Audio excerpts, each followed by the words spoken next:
सुबह जब आंख खुलती है तो नजरों के सामने सबसे पहले अखबार होता है। खुदा के लिए इसमें झूठ मत छापा कीजिए। हाथ में कलम आ जाए तो कलम का गलत इस्तेमाल मत कीजिए। ये 4 इंच की कलम 4 फुट के तलवार को काट कर उसके टुकड़े कर सकती है। कलम का सही इस्तेमाल कीजिए, आपका भी भला होगा और देश का भी भला होगा। वैसे शुरुआती दौर में कादर खान साहब ने एक ड्रामा में भी काम किया था और वो ड्रामा था ताश के पत्ते। बेटा, हमने बड़े नाजुक से पाला अपनी फूल जैसी बच्ची को। ये जा रही है आज हमसे विदा होकर तो मेरा दिल बैठा जा रहा है। उस वक्त के मशहूर कॉमेडियन जलाल आगा ने मुझसे आप लोगों का दुख देखा नहीं जा रहा है।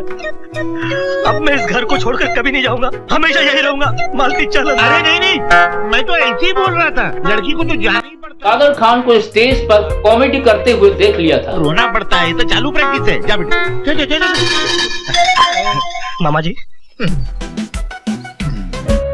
तो दोस्तों, दिलीप साहब को एक कॉमेडियन की जरूरत थी, तो आगा ने दिलीप साहब को कहा कि एक बार आप कादर खान को देख लीजिए।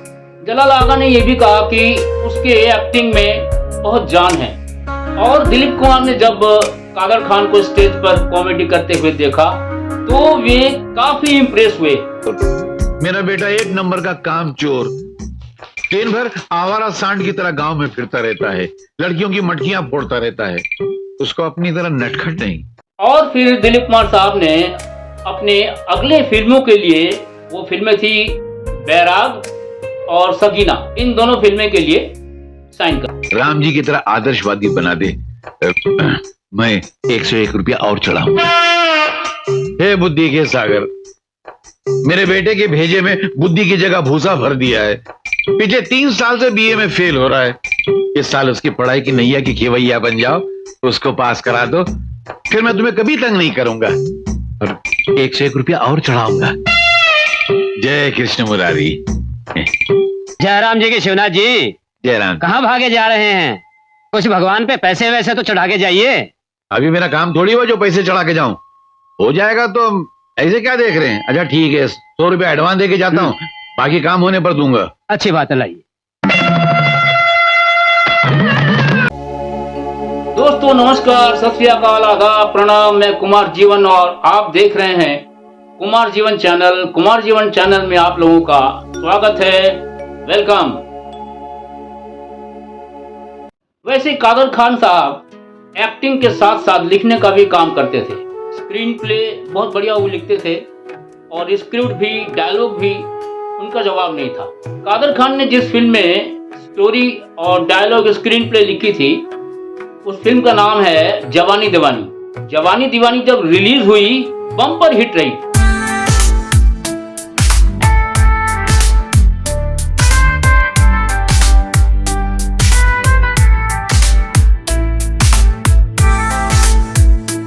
दोस्तों दरअसल उस फिल्म में R.D. बर्मन साहब का म्यूजिक था और सारे गाने इसके हिट थे। वो गाने थे ला ला ला ला ला ला ला ला ला ला ला ला ला, सामने ये कौन आया, दिल में हुई हलचल। ये वो गीत था। एक और गीत था इस फिल्म में, जाने जा ढूंढता हूँ कहाँ, ला ला ला ला ला ला, मैं यहाँ तू कहाँ, जान जा ढूंढता हूँ कहाँ, ऐ नहीं ला ला ला ला ला ला ला ला। ये गाना भी सुपर हिट था और ये गाने आज भी गाए जाते हैं, आज भी गुनगुनाए जाते हैं। तो एक और फिल्म थी दाग, जिसके एक्टर थे सुपरस्टार राजेश खन्ना साहब, शर्मिला टैगोर, मदन पुरी, प्रेम चोपड़ा। इस फिल्म में सारे के सारे मजे हुए कलाकार थे और उस बीच में कादर खान साहब थे। कादर खान ने इस फिल्म में पहली बार कॉमेडी करने का मौका मिला और ये कादर खान साहब की डेब्यू फिल्म थी, मतलब पहली फिल्म थी। जलेबी बनाऊं सोना हो जाए।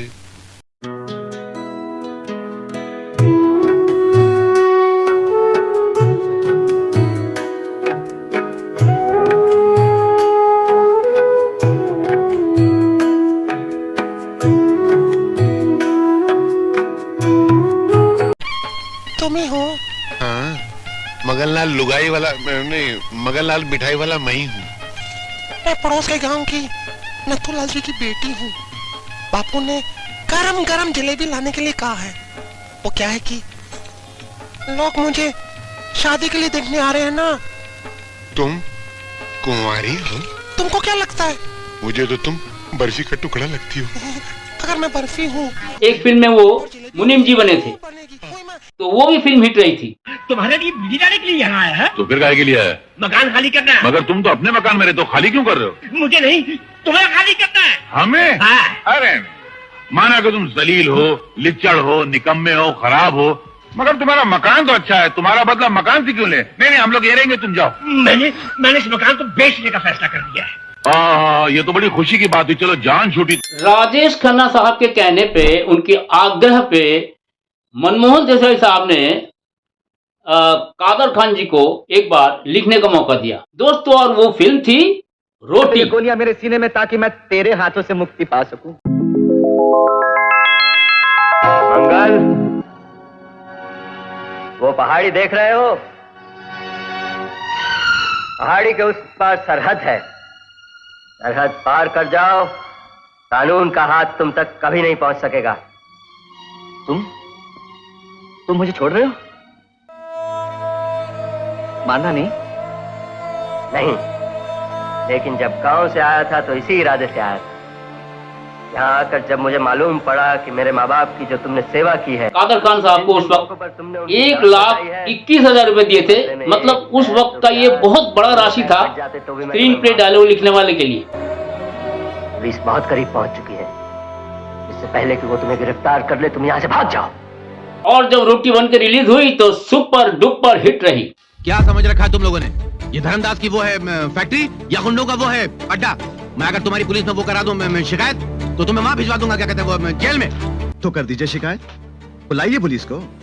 वो भी तो देखें कि सेठ धर्मदास की फैक्ट्री में धर्म नाम की कोई चीज ही नहीं। यहाँ तो सिर्फ मनमानी होती है, मजदूरों के साथ बेइंसाफी होती है, गुंडागर्दी होती है, कभी कभी उन्हें मारा भी जाता है। तुम कौन होते हो दूसरों के साथ वो करने वाले? बोल बे। हमदर्दी। हमदर्दी? तुम कोई फ्लोरा फाउंटेन हो? सेठ जी, लाउड माउंटबेटन। दोस्तों, मैंने पहले भी बताया है, कादर खान साहब ने लगभग 300 फिल्मों में काम किया, जिसमें उन्होंने कुछ फिल्मों में एज ए कॉमेडियन भी काम किया। अच्छा, उन्होंने विलेन का भी काम किया। वाह कृष्ण प्रसाद, वाह वाह वाह वाह। आज मुझे पहली मर्तबा पता चला कि इतने बड़े महल में रहने वाला शख्स इतना छोटा भी हो सकता है। अरे जिस मोहब्बत को तो अपनी मोहब्बत के बल से हासिल ना कर सका, उस मोहब्बत को अपनी कायरता छल कपट से हासिल करना चाहता है। आज मुझे पता चला कि तेरे इस मासूम और भोले चेहरे के पीछे एक शैतान, एक भेड़िया रहता है। मास्टर, चिल्ला मत। तू मोहब्बत में मिटा जरूर है, मगर मोहब्बत के फलसफे को नहीं समझा। तू बहुत ऊंचा फलसफा है, और मैं यहाँ तेरी शरारतों को रफू करने आया था। तेरी बदतमीजों को रफू नहीं कर सकता मैं जा रहा हूँ। अरे जा, मुझे किसी की जरूरत नहीं है। अरे जब मैंने अपने दिल में रहने वालों के जाने का अफसोस नहीं किया, तो घर से जाने वालों की परवाह क्या करूंगा। मास्टर, तो सिर्फ बातों की चिंदियां रफू कर सकता है, दिलों के चिथड़ों को नहीं। चल जा। तो सारी की सारी फिल्में सुपर हिट रही। तो तुम्हें 7,000 तनख्वाह नहीं दे रहा, बल्कि रिश्वत दे रहा है, सिर्फ इसलिए कि तुम मेरे बेटे हो। तुम्हारी जेब भरकर वो मुझे खरीदना चाहता है। और मैं उस ईमानदार कांस्टेबल जमुना प्रसाद का बेटा हूं, जिसने फाके कर लिए, मगर रिश्वत के पैसों से कभी रोटी खरीद कर नहीं खाई। और दोनों की जोड़ी में एक और नाम जुड़ गया था, गोविंदा का। मगर उसने दवाई नहीं खरीदी उन पैसों की। उस ईमानदार दादा के पोते हो तुम। तो क्या यह जरूरी है? हमारे बुजुर्गों ने जो बेवकूफी की, वो बेवकूफी मैं भी करूं? आपको पहले ही बताया, कादर खान साहब डायलॉग भी लिखते थे, स्क्रिप्ट भी, और पटकथा मतलब स्क्रीन प्ले फिल्मों का। दोस्तों, फिल्म में स्क्रीन प्ले एक बहुत बड़ा मायने रखता है। अगर स्क्रीन प्ले ढंग का नहीं लिखा हो तो फिल्म के प्रेजेंटेशन में बहुत का फर्क पड़ता है। इसलिए स्क्रीन प्ले, चाहे कहानी कुछ भी हो, स्क्रिप्ट कुछ भी हो, लेकिन अगर ठीक से फिल्म को प्रेजेंट नहीं किया गया हो, उसका स्क्रीन प्ले अच्छा नहीं हो, तो फिल्म में वो बात नहीं बनती जो होनी चाहिए। और कादर खान साहब में ये बात थी कि वो स्क्रीन प्ले इतना बढ़िया, पटकथा इतना अच्छा लिखते थे कि फिल्म बिल्कुल खिल के आता मेरा था। मन नहीं करता इसको विदा करने को। मुझसे आप लोगों का दुख देखा नहीं जा रहा है। अब मैं इस घर को छोड़कर कभी नहीं जाऊंगा, हमेशा। पटकथा और डायलॉग लिखने के साथ साथ उन्होंने उन्हीं फिल्मों में खुद काम भी किया है। कई फिल्मों में अपने ही खुद के लिखे डायलॉग उन्होंने बोले हैं और कई फिल्मों में वो विलेन थे, वो भी उनका डायलॉग था। अरे मामा, मेरे गोचू, तू यहाँ क्या कर रहा है? ये खेलने की चीज नहीं है। उतर जा, उतर जा। मैं नहीं उतरूंगा, मैं भी आपके साथ बंगले में जाऊंगा। ये गाड़ी में क्या कर रहे हैं? दोस्तों, सन 2001 में स्टार प्लस पर कादर खान साहब ने टेलीविजन के प्रोडक्शन में भी हाथ आजमाया था और एक कॉमेडी सीरियल उन्होंने बनाई थी और उसका नाम था हंसना मत। और फिर 2011 में सहारा वन पर भी एक कॉमेडी शो लेकर आए कादर खान साहब। लेकिन दोस्तों, वो था एक सीरियल और उसका नाम था हाय पड़ोसी कौन है दोषी। कादर खान साहब ने साउथ के लिए भी कई फिल्में लिखी थी। कादर खान साहब को साउथ की कई फिल्मों को रीमेक करने का काम मिला था हिंदी में और उन्होंने रीमेक किया और इतने अच्छे डायलॉग लिखे, इसका जवाब नहीं। 1984 से लेकर 1992 तक कादर खान साहब की बहुत सारी फिल्में आई, बहुत सारी, अनगिनत। और इन फिल्मों में कादर खान साहब के डायलॉग डिलीवरी और उनकी आवाज, ओहो, लोगों ने खूब पसंद किया। वाह कृष्ण प्रसाद, वाह वाह वाह वाह। आज मुझे दोस्तों, आप लोगों को शायद पता हो, कादर खान साहब के फेवरेट कलाकार थे अमिताभ बच्चन साहब। इंसान तदबीर करे तो अपनी तकदीर बदल सकता है। अगर तुम यही काम करना चाहते हो तो एक पुरानी बस खरीद लो। तुम चलाना भी जानते हो। पैसे कहां से लाऊंगा? जिसके पास बस में चलने का किराया नहीं हो, वो बस कहां से खरीदेगा? और दोस्तों, इसका कारण ये था कि अमिताभ बच्चन सेट पे कभी लेट नहीं आते थे। पैसे मुझसे ले लो। नहीं नहीं नहीं। अरे भाई, कर्ज समझ के ले लो, आ जाए तो लौटा देना। और नहीं आया तो बचपन से दुखों का कादर खान के साथ गोविंदा की भी जोड़ी बहुत हिट साबित हुई थी। मुझसे आप लोगों का दुख देखा नहीं जा रहा है। अब मैं इस घर को छोड़कर कभी नहीं जाऊंगा, हमेशा यही रहूंगा। मालती चल। अरे नहीं नहीं। और इस जोड़े ने लगभग 40 फिल्मों में एक साथ काम किया। लड़की के बाप को लड़की की विदाई के समय झूठ झूठ रोना पड़ता है, तो चालू प्रैक्टिस है। जा बेटा, मामा जी। और कॉमेडी को एक नया आयाम मिला। मामा, मेरे गोचू, तू यहाँ क्या कर रहा है?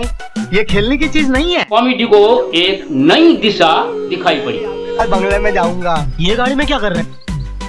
बेटा, ये हमारी खानदानी परंपरा है। कादर खान साहब ने एक फिल्म भी प्रोड्यूस की थी। मैं उसका मामा उसके साथ जाता है और उसका घर बस जाने के बाद वहाँ से वापस आता है,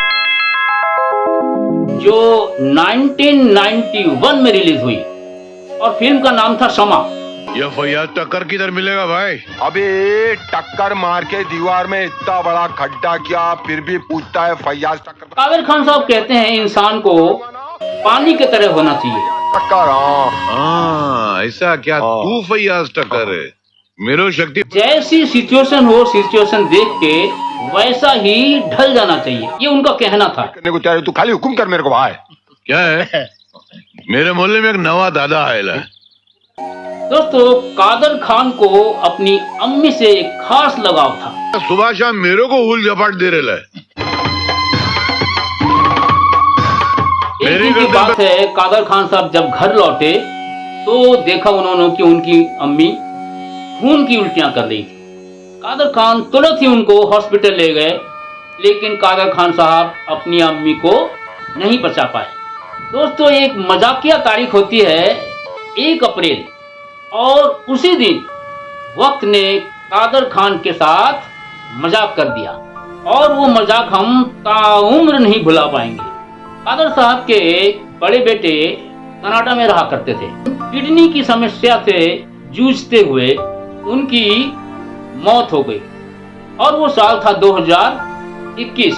दोस्तों, कादर खान के और भी 2 बेटे हैं और दोनों बेटे बॉलीवुड से अधिकतर जुड़े रहे। कादर खान साहब ने अमिताभ बच्चन के लिए लगभग 22 फिल्मों में डायलॉग लिखे थे। इंस्पेक्टर साहब, अब पुलिस स्टेशन में जौन आदमी बम रखे रहा, ये है ससुरा डर लेगा। हरामजादा। लेकिन दोस्तों एक ऐसा वक्त आया जबकि कादर खान साहब को अमिताभ बच्चन से नाराजगी हो गई। आके का दिखाते पे मारा बहन खींच के तो ले जाएगा। चलो ले चलो ऐसे। हाँ ले। क्योंकि कादर खान साहब अमिताभ बच्चन को अमित कह के पुकारा करते थे, क्योंकि वो उनके दोस्त थे। चलो ससुर के नाथ और दादा और बाकी लोग अमिताभ बच्चन को सर जी कह के पुकारा करते थे।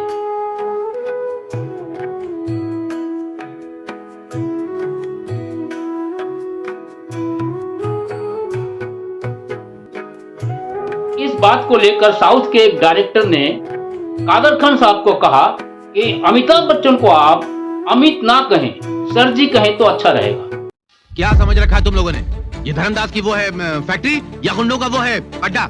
मैं अगर तुम्हारी दोस्तों ये बात बहुत छोटी बात थी, लेकिन ये बात बहुत दूर तक गई। वो करा दूं मैं शिकायत तो तुम्हें वहां भिजवा दूंगा। क्या कहते हैं तुम कौन होते हो दूसरों के साथ वो करने वाले? बोल बे हमदर्दी। एक फिल्म थी गंगा जमुना सरस्वती, इसके डायलॉग भी कादर खान साहब ही लिख रहे थे। लेकिन दोस्तों कादर खान साहब इस फिल्म के मतलब आधी फिल्म के ही डायलॉग लिख पाए। तुम कोई फ्लोरा फाउंटेन हो? सेठ जी, लॉर्ड माउंटबेटन। तुम कोई लॉर्ड माउंटबेटन हो? ये मेरी वो है और मैं उसका वो हूँ। क्या यार? फैक्ट्री है और मालिक है। मालिक हो। और इसी बात को लेके खुदा गवाह में भी कादर खान साहब डायलॉग नहीं लिख पाए। कारण यह था कि उस वक्त कादर खान साहब बहुत इमोशनल हो गए।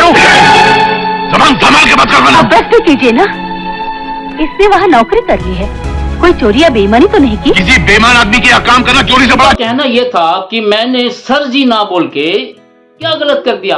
अमित मेरा बहुत पुराना दोस्त है, इसलिए मैं उसे अमित कह के पुकारता हूँ। जुर्म है। ये जुर्म उस वक्त होगा जब ये भी कोई जुर्म करेगा, लेकिन मेरा बेटा ईमानदारी से काम करेगा, शराफत की रोटी कमाएगा। देखो लक्ष्मी, तुम आज इसकी हिम्मत बढ़ा रही हो, कल पछताओगी, याद रखना। नहीं, मुझे अपनी औलाद पर पूरा विश्वास है।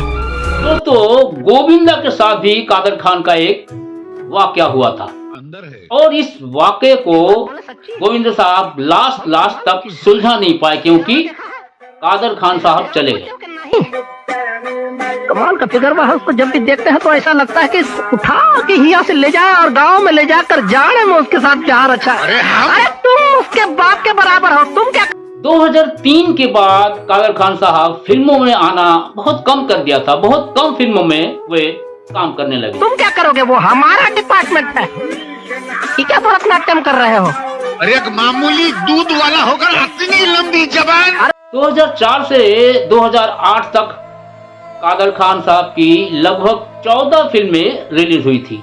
उसके बाद सीधे 2013 में एक फिल्म आई थी और फिल्म का नाम था दीवाना मैं दीवाना। धीरे धीरे फिल्में उनकी बहुत कम आने लगी। 2017 में भी कुछ फिल्में इनकी आई थी। कादर खान अब काफी बीमार रहने लगे थे। उनको घुटने के दर्द के साथ साथ डायबिटीज की भी बीमारी थी और फिर बाद में आगे चलकर उनको और भी कई बीमारियां जुड़ती गई और अंत समय में कादर खान साहब न्यूरोलॉजिकल डिसऑर्डर से ग्रसित हो गए। इस बीमारी ने मानो कादर खान को निगल लिया और इस बीमारी से विशेषकर कादर खान साहब बहुत ही परेशान हो गए, क्योंकि कादर खान साहब के बेटे कनाडा में रहते थे। कादर खान साहब को बीमारी की वजह से कनाडा ले गए उनको इलाज कराने के लिए। दोस्तों इनके बेटे ने महंगा से महंगा इलाज किया, खूब सेवा किया, लेकिन ऊपर वाले ने एक दिन जिंदगी की डोर खींच ली और आई वो कयामत की रात। और वो दिन था 31 दिसंबर 2018। लोग नए साल का जश्न मनाने वाले थे दोस्तों, और इसी वक्त कादर खान साहब दुनिया को अलविदा कह गए और जन्नत की ओर रुखसत हो लिए। वहीं कनाडा में उनके बेटों ने उनको सुपुर्दे खाक कर दिया और इस तरह हुआ एक युग का अंत। एक नायाब सितारा धरती से आसमान की ओर चला गया। जो औलाद अपने माँ बाप का दिल दुखाती है, जब वो माँ बाप की पदवी संभालती है तो उनकी औलाद उनका दिल दुखाती है। भाई मेरे, कांटे बोए हैं तो फूल कहाँ से पाओ। दोस्तों, मुझे आज भी याद है कादर खान को फिल्मी पोस्टर पर देखते ही हॉल में सिनेमा के खिड़कियों पर लाइन लग जाया करती थी। ऐसे थे हमारे कादर खान साहब। भगवान उनकी आत्मा को शांति दे। नमस्कार।